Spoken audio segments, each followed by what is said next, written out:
Good morning बच्चों, प्यारे बच्चों। देखो आज का जो हमारा टॉपिक है बड़ा इंपॉर्टेंट टॉपिक है बच्चों। टॉपिक का नाम है इफेक्टिव न्यूक्लियर चार्ज। आज हमें इफेक्टिव न्यूक्लियर चार्ज के बारे में पढ़ना है। देखो जरा क्या है हमारा टॉपिक। हमारा टॉपिक है बच्चों इफेक्टिव न्यूक्लियर चार्ज। टॉपिक का नाम है बच्चों इफेक्टिव चार्ज, ठीक है। इसको हम ENC इफेक्टिव न्यूक्लियर चार्ज। अब सबसे पहली बात ये आती है बच्चों इफेक्टिव न्यूक्लियर चार्ज क्या होता है। तो देखो जरा ध्यान से, ये न्यूक्लियस है, इस न्यूक्लियस के चारों तरफ इलेक्ट्रॉन घूम रहे हैं, ठीक है। न्यूक्लियस के चारों तरफ क्या घूम रहे हैं? इलेक्ट्रॉन। अब न्यूक्लियस का जो ये पॉजिटिव चार्ज है और इस इलेक्ट्रॉन के बीच में अट्रैक्शन होगा, और ये पॉजिटिव चार्ज हमें पता है किसका होता है, ये प्रोटॉन का पॉजिटिव चार्ज होता है। अब ये प्रोटॉन का पॉजिटिव चार्ज और इलेक्ट्रॉन के ऊपर हमें पता है नेगेटिव चार्ज होता है। इन दोनों के बीच में क्या होगा बच्चों? इन दोनों के बीच में होगा फोर्स ऑफ अट्रैक्शन। क्या होगा? Force of attraction. और ये जो फोर्स ऑफ अट्रैक्शन है प्रोटॉन और इलेक्ट्रॉन के बीच में या पॉजिटिव और नेगेटिव के बीच में बच्चों, इसी को हम बोलते हैं इफेक्टिव न्यूक्लियर चार्ज। तो मैं लिख देता हूं definition, the force of attraction between proton and electron is known as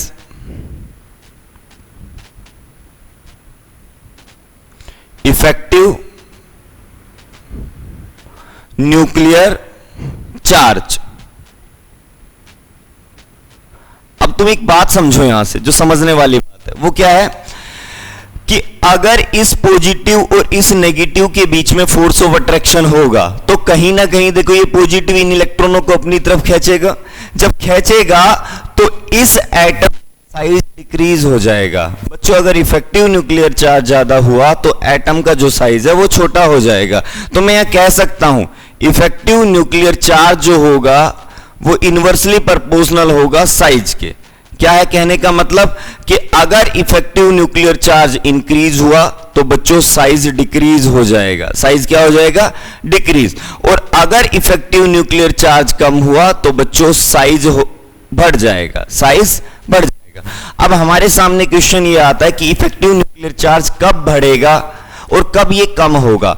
तो बच्चों ध्यान से समझना, अगर हम पीरियड में मूव करते हैं, when we move in a period,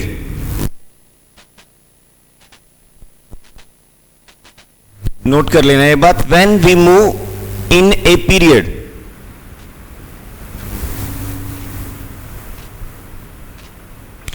number of cell remain same। जब हम पीरियड में मूव करते हैं तो सेल की जो संख्या है ना वो सेम रहती है, but number of proton and electron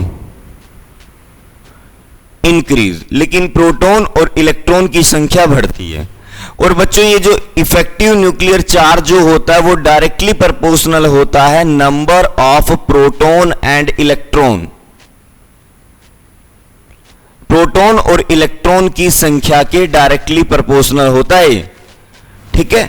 ये बात तुम्हें ध्यान रखनी है। जैसे अगर अब मैं देखूं, ये एक सेकंड वाला पीरियड है, लिथियम के बाद आता है बेरिलियम, बेरिलियम के बाद आता है बोरोन, उसके बाद कार्बन, उसके बाद नाइट्रोजन, उसके बाद फ्लोरीन, ठीक है, उसके बाद ऑक्सीजन, उसके बाद फ्लोरीन। अगर मैं इसकी बात करूं तो 3 प्रोटॉन है, 3 इलेक्ट्रॉन है।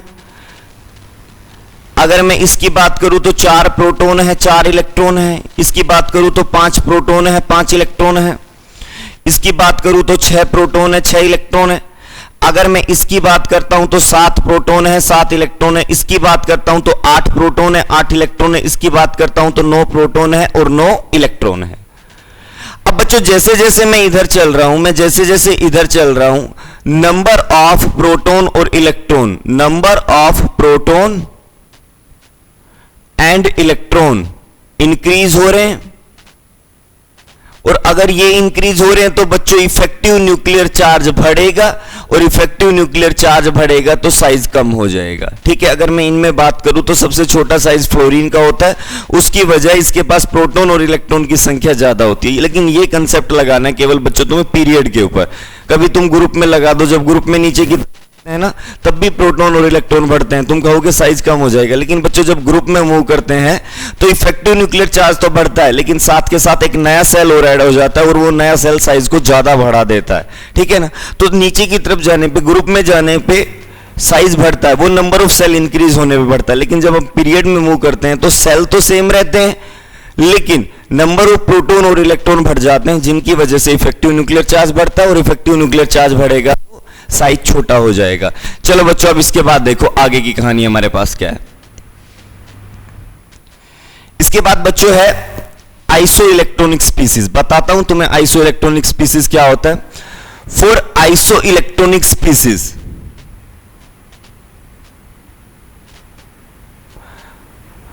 बच्चों आइसो इलेक्ट्रॉनिक स्पीसीज वो होते हैं जिनके पास सेम इलेक्ट्रॉन होते हैं। आइसो का मतलब होता है सेम, इलेक्ट्रॉनिक का मतलब इलेक्ट्रॉन। जिनके पास सेम इलेक्ट्रॉन होते हैं उनको आइसो इलेक्ट्रॉनिक स्पीसीज बोलते हैं। For isoelectronic species effective nuclear charge is directly proportional to P/E ratio.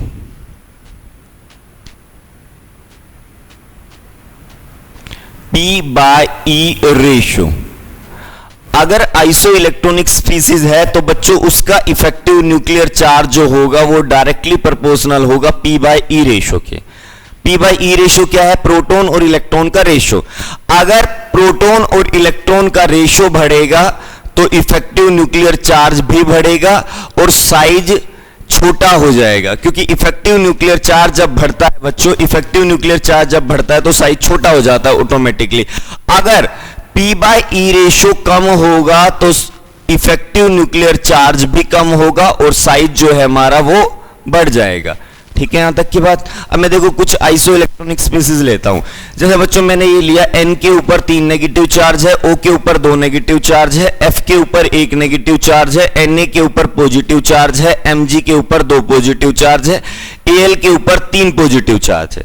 ध्यान, नाइट्रोजन का नंबर 7 होता है तो इसके पास 7 प्रोटॉन है, लेकिन इसके ऊपर 3 नेगेटिव चार्ज है। नेगेटिव चार्ज बच्चों जब आता है तो वो इलेक्ट्रॉन ले लेता है। इसने कितने इलेक्ट्रॉन लिए होंगे? 3।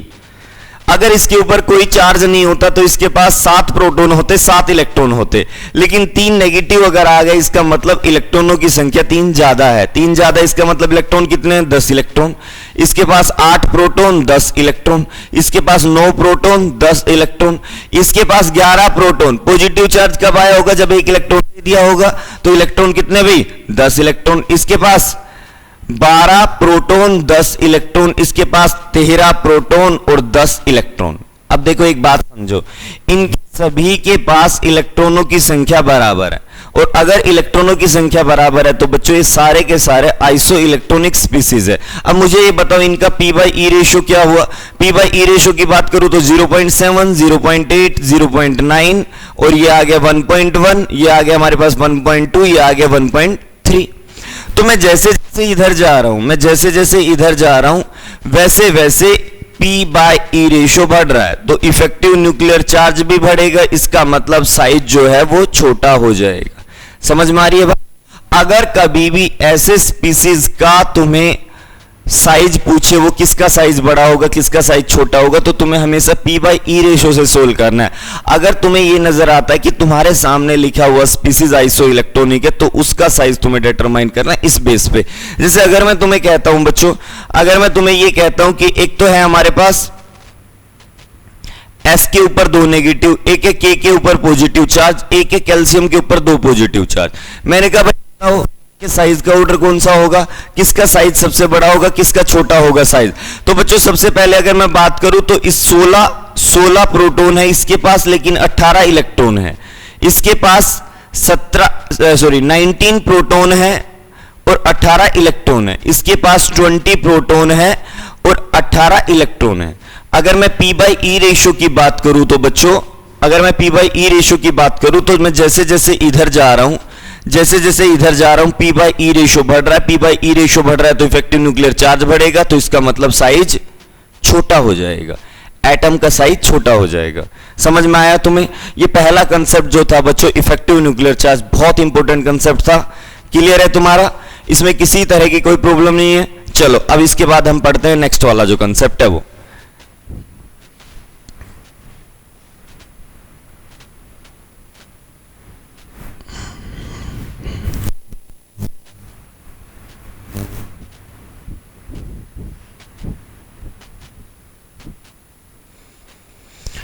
देखो बच्चों, नेक्स्ट जो कंसेप्ट है हमारा वो है शिल्डिंग इफेक्ट।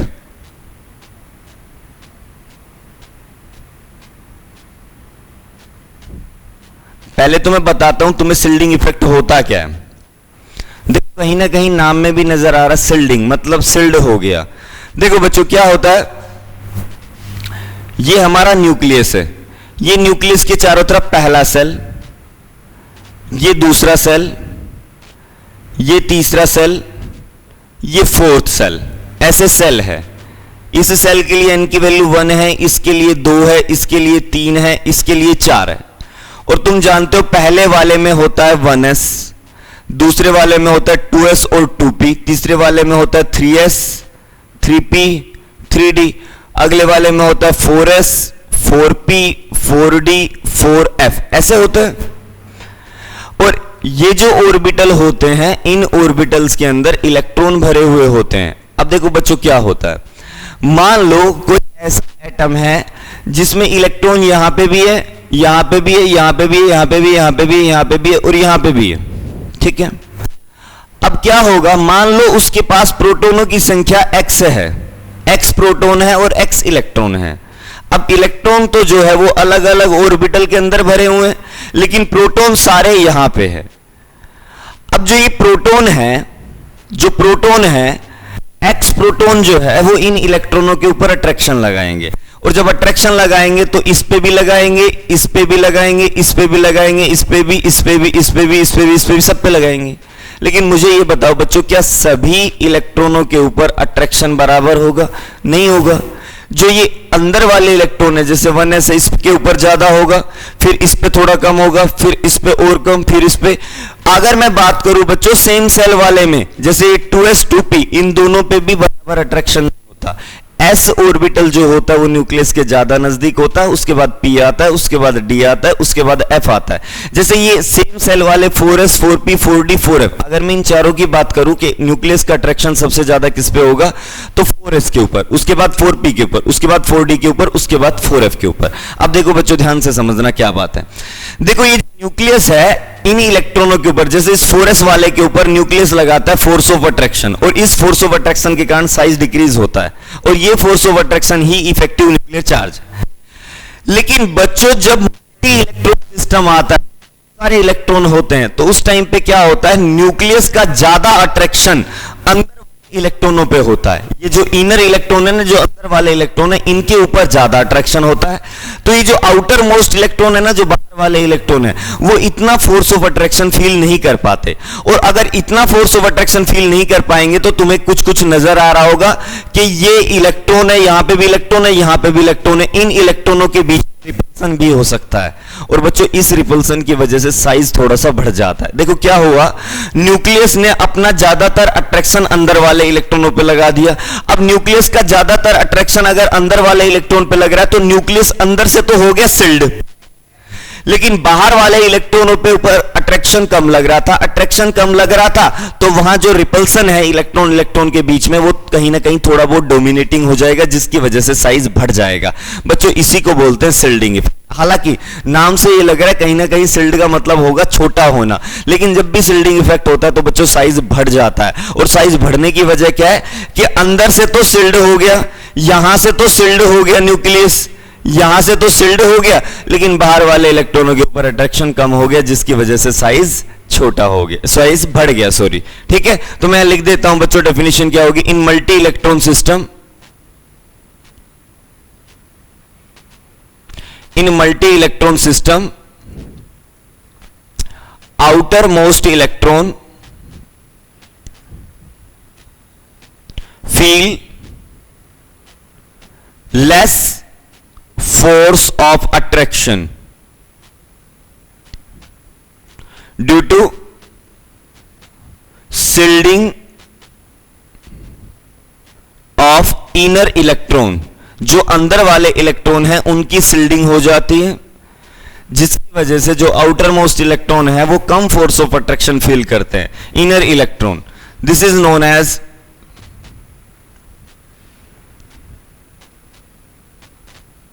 Shielding effect. बच्चों इसको हम बोलते हैं शिल्डिंग इफेक्ट। और शिल्डिंग जो होगा, शिल्डिंग इफेक्ट जो होगा वो साइज के डायरेक्टली प्रोपोर्शनल होता है।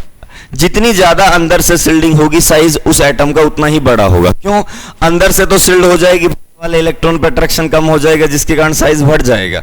ठीक है बच्चों, तो मैं यहां लिख सकता हूं कि शिल्डिंग है तो साइज भी बढ़ेगा।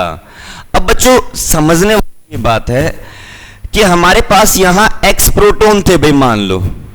अब उन एक्स प्रोटॉन का अट्रैक्शन सारा का सारा यहां पे नहीं लग रहा, लेकिन हमें यह बताओ कि एक्स में से, एक्स प्रोटॉन में से कितने प्रोटॉन का अट्रैक्शन यहां पे लग रहा है और कितने का अंदर खर्च होगा। ये अगर हमें निकालना तो कैसे निकालेंगे? तो बच्चों देखो, इस वाले इलेक्ट्रॉन के ऊपर या इस वाले के ऊपर या इस वाले के ऊपर, इस वाले के ऊपर, इस वाले के ऊपर, इस पर कितना फोर्स ऑफ अट्रैक्शन लग रहा है, कितना इफेक्टिव न्यूक्लियर चार्ज लग रहा है, वो हम कैसे निकाल सकते हैं? तो बच्चों इसको निकालने के लिए एक फॉर्मूला है Z इफेक्टिव। Z इफेक्टिव का मतलब effective nuclear charge. Z effective बराबर होगा Z माइनस सिग्मा। ठीक है, यहां बच्चों जो ये वाला Z है, ये है एटॉमिक नंबर उस एलिमेंट का या उस एटम का जिस पे हम ये निकाल रहे हैं, एटॉमिक नंबर होगा। और जो ये सिग्मा होगा बच्चों, इसको बोलते हैं शिल्डिंग कांस्टेंट। शिल्डिंग कांस्टेंट, और कुछ किताबों में ये इस नाम से भी लिखा होगा, स्क्रीनिंग कांस्टेंट। और शिल्डिंग इफेक्ट को स्क्रीनिंग इफेक्ट भी बोल देते हैं, स्क्रीनिंग कांस्टेंट। ठीक है, यहां तक की बात। चलो अब बात ये आती है कि ये जो सिग्मा है ये कैसे निकाला जाएगा।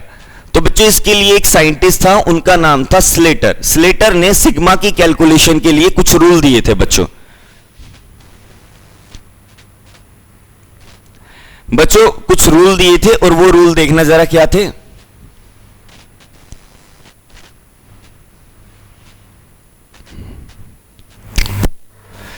देखो जरा, मैं यहां पे लिख देता हूं बच्चों,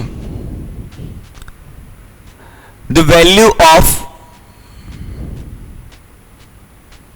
sigma will be calculated on the basis of Slater rule. Slater rule के बेस पे निकाली जाती है। अब हमारे सामने क्वेश्चन ये आता है कि स्लेटर रूल होता क्या है।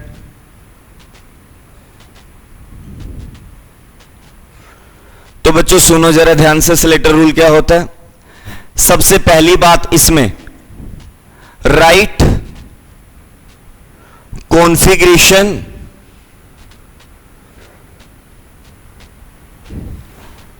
According to Slater. स्लेटर के अकॉर्डिंग कॉन्फ़िगरेशन लिखनी है। अब स्लेटर ने ये कहा था कॉन्फ़िगरेशन ऐसे लिख लिया, सबसे पहले 1s, उसके बाद 2s 2p, उसके बाद 3s 3p और 3d, उसके बाद 4s 4p 4d 4f, ऐसे कॉन्फ़िगरेशन लिखनी है। मतलब कि पहले सेल में, फिर दूसरे सेल में इलेक्ट्रॉन, फिर तीसरे सेल में इलेक्ट्रॉन, फिर चौथे सेल में इलेक्ट्रॉन। हमें n+l रूल के अकॉर्डिंग नहीं लिखनी, बल्कि स्लेटर के अकॉर्डिंग कॉन्फ़िगरेशन लिखनी है। लिख दी कॉन्फ़िगरेशन। उसके बाद अगली बात सुनो, उसके बाद यह है कि अब हमें मान लो किसी एटम, कोई एटम है और उसकी configuration 1s2 2s2 2p6 3s2 3p6 3d10, और मैं ये कहता हूं कि 3p वाले इलेक्ट्रॉनों के ऊपर मुझे बताना है कितना फोर्स ऑफ अट्रैक्शन लग रहा है। जैसे ये 3p वाले के ऊपर मुझे बताना है कितना फोर्स ऑफ अट्रैक्शन लग रहा है। तो बच्चों एक बात सुनना ध्यान से, अब हमें 3p वाले के ऊपर फोर्स ऑफ अट्रैक्शन निकालना है, तो 3p का फोर्स ऑफ अट्रैक्शन, ये जो बाहर वाले बच गए ना 4s 4p 4d 4f 3d, ये किसी तरह का अफेक्ट नहीं डालते। तो सबसे पहली बात मैं ये लिख रहा हूं, क्या the electron lies after particular electron, और वो पर्टिकुलर इलेक्ट्रॉन कौन है जिस पे हम फोर्स ऑफ अट्रैक्शन निकाल रहे हैं। The electron lies after particular electron does not contribute या have does not effect, or not effective, ये लिख लो, आर नॉट इफेक्टिव। मतलब कि जिस इलेक्ट्रॉन पे हम फोर्स ऑफ अट्रैक्शन निकाल रहे हैं उसके बाद वाले इलेक्ट्रॉन किसी तरह का कोई इफेक्ट नहीं डालते सिग्मा की वैल्यू के ऊपर। अब सुनो अगली बात, फॉर कैलकुलेटिंग इलेक्ट्रॉन, जिसके लिए हम कैलकुलेट कर रहे हैं sigma, for calculating electron value of sigma is 0। Sigma की वैल्यू 0 होती है कैलकुलेटिंग वाले इलेक्ट्रॉन के लिए, जिस इलेक्ट्रॉन के लिए हम कैलकुलेट कर रहे हैं। क्लियर है यहां तक की बात? अब सुनो आगे की बात, for ns and np electron, ns and np electron, ns समझ गए, s ऑर्बिटल में इलेक्ट्रॉन होगा, n तो प्रिंसिपल क्वांटम नंबर की वैल्यू जो कुछ भी हो सकती है, 1 भी हो सकती है, 2 भी हो सकती है, 3 भी हो सकती है, 4 भी, 5 भी, जैसे 1s 2s 2p ऐसे हो सकता है। ठीक है, अगर हमारा इलेक्ट्रॉन या तो ns में है या np में है तो उस टाइम में क्या होगा, उस टाइम में for ns and np electron sigma is equals to 0.35। तो जो ns और np के अंदर जो इलेक्ट्रॉन होंगे उसके लिए सिग्मा कितना होगा, 0.35।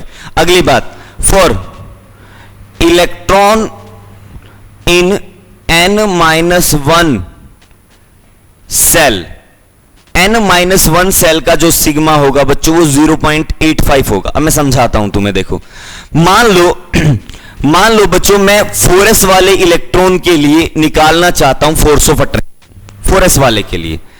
तो बच्चों ये जो 4 है ये हो गया n की वैल्यू, अब 4n की वैल्यू हो गई तो ये हमारा ns ऑर्बिटल हो गया, ये ns ऑर्बिटल हो गया। इस ns में जो इलेक्ट्रॉन होंगे बच्चों उसके लिए सिग्मा 0.35 होगा। ठीक है, अब ns से पहले आ जाओ, ये हमारा क्या है 3s, ये क्या है 3p, ये क्या है 3d। और बच्चों 3 अगर n की वैल्यू है यहां पे तो देखो n तो हमारा किसके बराबर है, 4 के बराबर है। तो बच्चों ये हमारा हो गया n-1 और सेल हो गया ये सारा का सारा, ये वाला हो गया n-2 सेल, ये वाला हो गया n-3 सेल। समझ में आ रहे हो बात? जिस सेल के लिए तुम निकालना चाह रहे हो, वो इलेक्ट्रॉन जिसके लिए तुम सिग्मा की वैल्यू निकाल रहे हो बच्चों, उसका जो भी प्रिंसिपल क्वांटम नंबर है वो n के बराबर हो गया। उससे पहले वाला सेल n-1, उससे पहले वाला n-2, उससे पहले वाला n-3 हो गया। अब सुनो, जो ns है उसके लिए सिग्मा 0.35, n-1 में सारे चाहे कोई भी हो, s हो, p हो, d हो, सभी के लिए क्या होगा 0.85। और अगली जो बात है, for remaining shell sigma is equals to 1.0, जो भी बच गए उनके लिए सिग्मा 1.0 होगा। ठीक है, अगली बात बच्चों बड़े काम की, for atom having configuration, for atom having configuration, for atom having configuration 1s2, जिस एटम की कॉन्फ़िगरेशन 1s2 होगी उसका सिग्मा बराबर होगा बच्चों 0.30। ध्यान रखना उसका सिग्मा हमेशा किसके बराबर होगा, 0.30। लेकिन ध्यान रखना जिस एटम की कॉन्फ़िगरेशन 1s2 उसका ही हो गया। यहां तक की बात। अब मैं तुम्हें एक निकाल के दिखाता हूं, एक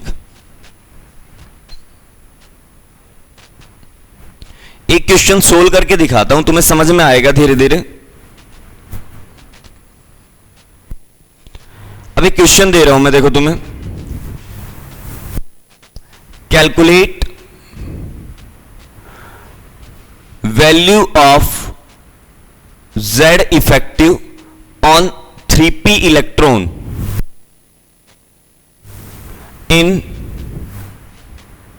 Zn30 जिंक दिया हुआ है और जिंक के 3p इलेक्ट्रॉन के लिए हमें बताना है कि Z इफेक्टिव कितना होगा। अब तुम जानते हो बच्चों, देखो ध्यान से समझना, ये न्यूक्लियस, ये इसके चारों तरफ सेल है, ये पहला सेल में 1s होगा, दूसरे में 2s 2p होगा, तीसरे में 3s होगा, 3p होगा, 3d होगा, अगले वाले में 4s आएंगे, 4p आएंगे, 4d आएंगे, 4f आएंगे।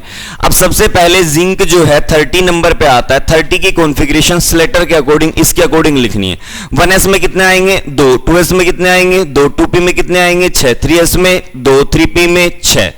ठीक है, अब देखो कितने हो गए 2, 4, 10, 12, 18। इसके बाद क्या आ रहा है 4s में कितने आएंगे, सॉरी 3p के बाद 3d भी आएगा, 3d में कितने आएंगे 10। उसके बाद क्या आ रहा है 4s, 4s में कितने आएंगे बच्चों 2। अब देखो हो गए ये 30 हो गए। अब हमें निकालने हैं इस वाले इलेक्ट्रॉन के ऊपर अट्रैक्शन। देखो ध्यान से, हमें इस वाले इलेक्ट्रॉन, यहां 6 इलेक्ट्रॉन है और किसी एक पर्टिकुलर इलेक्ट्रॉन के ऊपर हमें अट्रैक्शन बताना है। जिस इलेक्ट्रॉन के ऊपर हम अट्रैक्शन निकालते हैं उसका सिग्मा 0 मानते हैं। समझ में आ रही है बात। अब बच्चों एक बात सुनो जरा ध्यान से, ये 3p है, n की वैल्यू 3 हो गई, ध्यान से समझना, n की वैल्यू 3 हो गई। 3p से पहले कौन कौन आएगा 3s आएगा, तो इसके लिए भी n वही सेम है, ये ns ऑर्बिटल है तो ये np है। अब बताओ ns और np में टोटल इलेक्ट्रॉन कितने हैं। देखो रूल क्या कहता है, for ns and np electron sigma is equal to 0.35। अब देखो जरा ध्यान से, 6 यहां पे है लेकिन यहां के तो मैं 5 ही काउंट करूंगा क्योंकि जिसके ऊपर मैं अट्रैक्शन निकाल रहा हूं उसका तो 0 मानूंगा। और यहां कितने हैं 2, 3s के अंदर कितने हैं 2, 5 यहां के लूंगा, 2 यहां के लूंगा, ये हमारा ns np ऑर्बिटल है। समझ में आ रही है बात। तो इसके जो 7 इलेक्ट्रॉन होंगे उसकी जो सिग्मा होगा, उसका जो सिग्मा होगा वो 0.35 होगा इंटू 7। समझ में आ रही है बात प्लस में। अब आता हूं मैं सेकंड वाले सेल के ऊपर, ये n-1 सेल है और n-1 सेल में जितने भी इलेक्ट्रॉन होंगे उनका सिग्मा 0.85 होगा। तो बच्चों टोटल इलेक्ट्रॉन कितने 2p और 2s में, 2p और 2s में 8 इलेक्ट्रॉन है तो 8 इंटू 0.85। ठीक है, अब बच कौन गया 1s बच गया। 1s कौन सा सेल है n-2 सेल है, ये n-2 है।